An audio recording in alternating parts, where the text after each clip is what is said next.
Merci pour votre confiance en Bugstop. Vous aurez besoin des outils suivants pour l'assemblage de votre moustiquaire porte-patente Bugstop. Un marteau, un crayon, une paire de ciseaux, un mètre et une scie. Tout d'abord, veuillez contrôler l'emballage et surtout son contenu. Assurez-vous donc d'avoir reçu 2 kits d'accessoires, la brosse, attention la brosse est disponible en option, le jonc, la toile,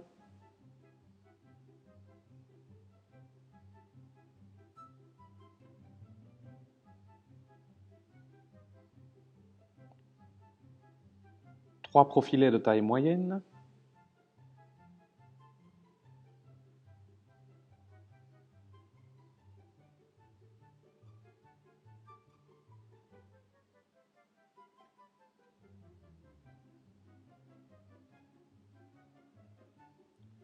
deux profilets longs, deux profilets courts, la notice d'instruction,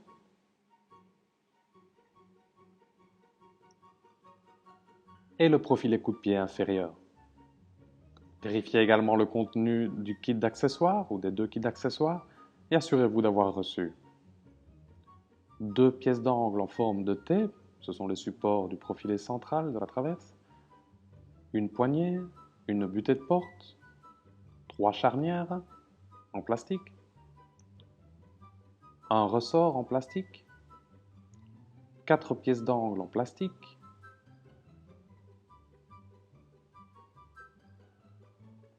et un kit de vis et chevilles. Avant toute chose, veuillez retourner les profilets afin de laisser apparente la rainure sur le dos de chaque profilet.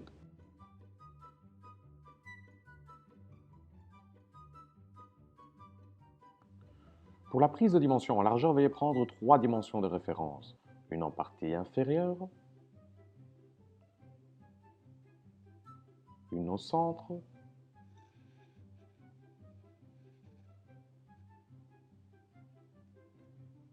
et une en partie supérieure. Attention, des 3 dimensions que vous avez prises, veuillez retenir la dimension la plus courte. Afin de calculer la dimension de recoupe en largeur, veuillez vous munir de l'étiquette jaune collée sur l'emballage. Nous constatons dans notre exemple que l'affichette indique une largeur de 120 cm et nous venons de mesurer une ouverture de 110 cm de large. Avant de calculer, il est important de savoir si le produit sera installé en tableau ou en applique. En cas d'installation en tableau, nous calculons que 120 cm moins 110 cm font 10 cm. Nous devrions donc recouper 10 cm du produit en largeur en cas d'installation en tableau.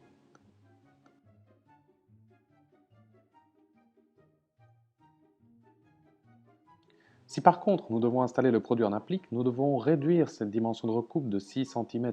Nous calculons donc que 10 cm moins 6 cm font 4 cm. Nous devrons donc recouper le produit de 4 cm en largeur en cas d'installation frontale ou en applique.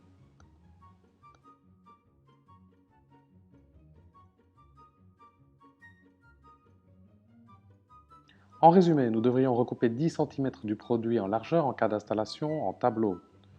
En cas d'installation frontale ou en applique, nous devrions donc recouper 4 cm du produit en largeur. Dans notre exemple, nous nous baserons sur une installation frontale ou en applique et recouperons 4 cm du produit en largeur. Nous marquons donc les 3 profilets correspondant à la largeur à 4 cm. Il s'agit des 3 profilets de taille moyenne.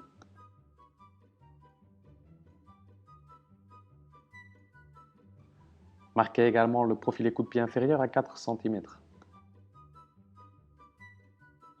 Et nous pouvons recouper les 3 profilets ainsi que le profilet inférieur coup de pied à 4 cm.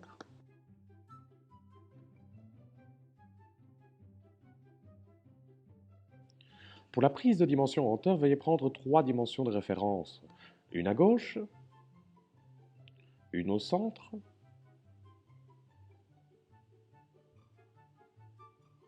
et une à droite. Attention, des 3 dimensions que vous avez prises, veuillez retenir la dimension la plus courte. Afin de calculer la dimension de recoupe en hauteur, veuillez vous munir de l'étiquette jaune collée sur l'emballage. Nous constatons dans notre exemple que la fichette indique une hauteur de 240 cm et nous venons de mesurer une ouverture de 220 cm de haut. Avant de calculer, il est important de savoir si le produit sera installé en tableau ou en applique.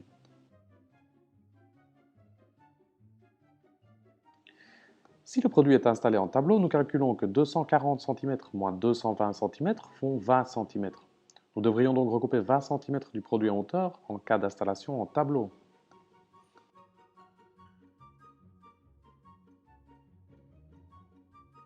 Si par contre le produit doit être installé en applique, nous devons réduire cette dimension de recoupe de 6 cm. Nous calculons donc que 20 cm moins 6 cm font 14 cm. Nous devrions donc regrouper 14 cm du produit en hauteur en cas d'installation en applique.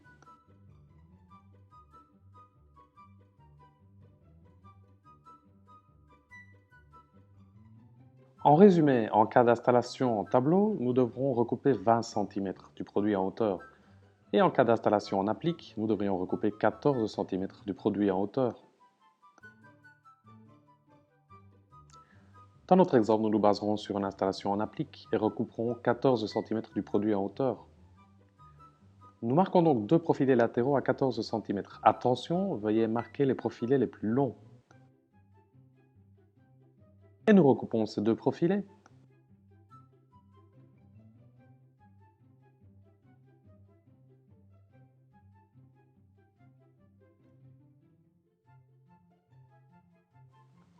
Pour l'assemblage, munissez-vous tout d'abord de la traverse centrale. Il s'agit du profilé qui comprend deux rainures pour l'insertion du jonc. Et insérez les deux supports en T, un dans chaque extrémité du profilé.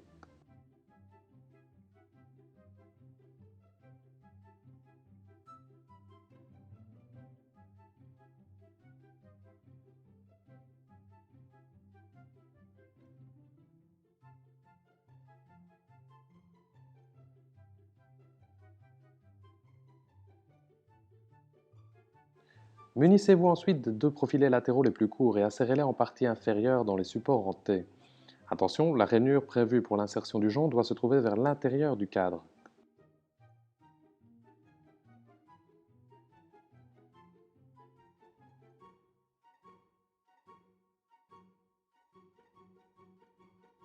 Répétez à présent cette procédure avec les deux profilés latéraux les plus longs de l'autre côté de la traverse centrale. Il s'agira de la partie supérieure.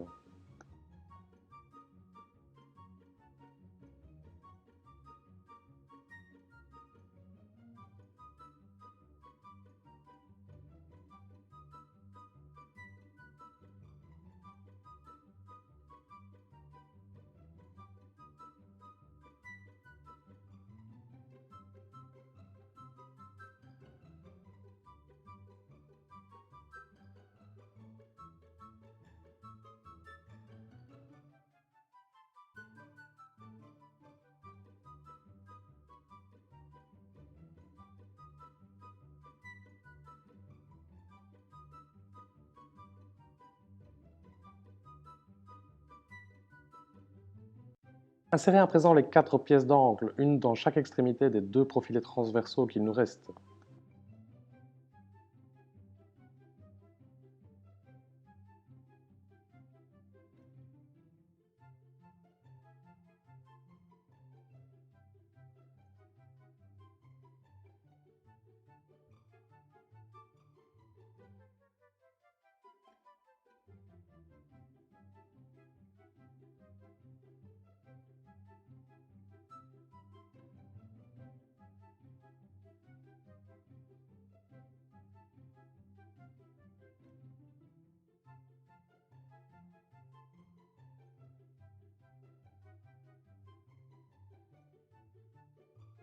Et nous insérons à présent la partie supérieure et la partie inférieure. Le cadre est déjà monté. Insérez ensuite la brosse dans la rainure externe de chaque profilé. Attention, la brosse est disponible en option.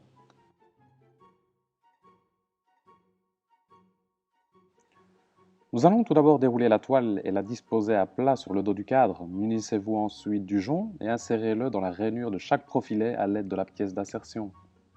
Attention, il est très important que le cadre soit maintenu d'équerre durant toute la procédure d'insertion de la toile. Afin d'assurer une tension optimale de la toile, nous allons procéder comme suit. Commencez en insérant le jonc juste en dessous d'une pièce d'angle, et lors de l'insertion dans le premier côté, ne tirez pas sur la toile et laissez-la ajuster sa position d'elle-même. Lors de l'insertion dans le deuxième côté, ne tirez toujours pas sur la toile et continuez à la laisser ajuster sa position. Depuis le troisième côté, tirez sur la toile vers l'extérieur afin de la tendre au maximum tout en insérant le jonc. Et enfin, depuis le quatrième côté, continuez à tendre la toile au maximum tout en insérant le jonc. Vous obtiendrez ainsi, en suivant ces instructions, une tension parfaite de la toile. Nous pouvons à présent couper le surplus de toile avec un cutter. Afin de ne pas couper le jonc et de soigner la finition du produit, nous vous recommandons de faire pression avec le plat de la lame sur le jonc et de couper juste au-dessus de celui-ci. Nous pouvons répéter la procédure d'insertion de toile pour le second panneau.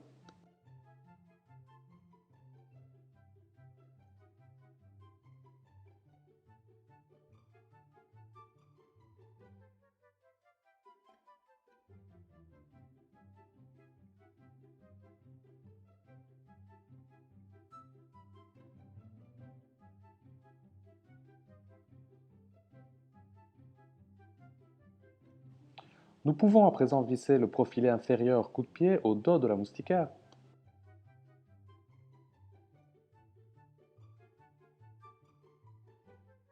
Nous pouvons également visser la poignée à la traverse centrale. Attention, assurez-vous de visser la poignée du côté ouvrant. Pour l'installation des charnières, il est important de savoir si le produit sera installé en tableau ou en applique.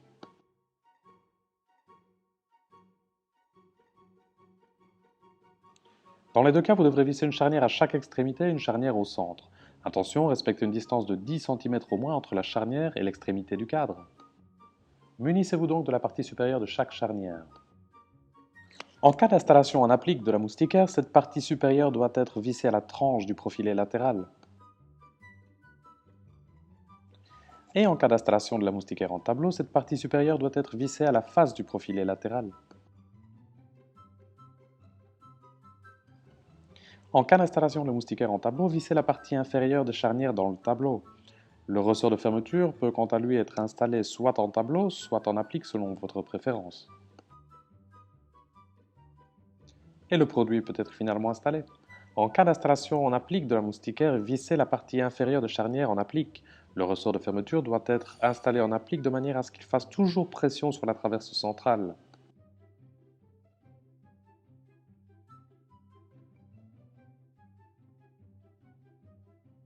Et nous pouvons à présent visser la butée de porte, en applique ou en tableau selon l'installation de votre moustiquaire.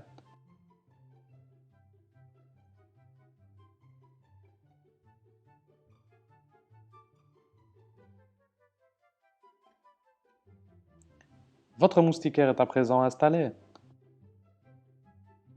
Utilisez un chiffon humide pour le nettoyage de votre moustiquaire. Vous pouvez nettoyer les profilets avec de l'alcool en cas de taches résistantes. Merci pour votre confiance en Bugstop.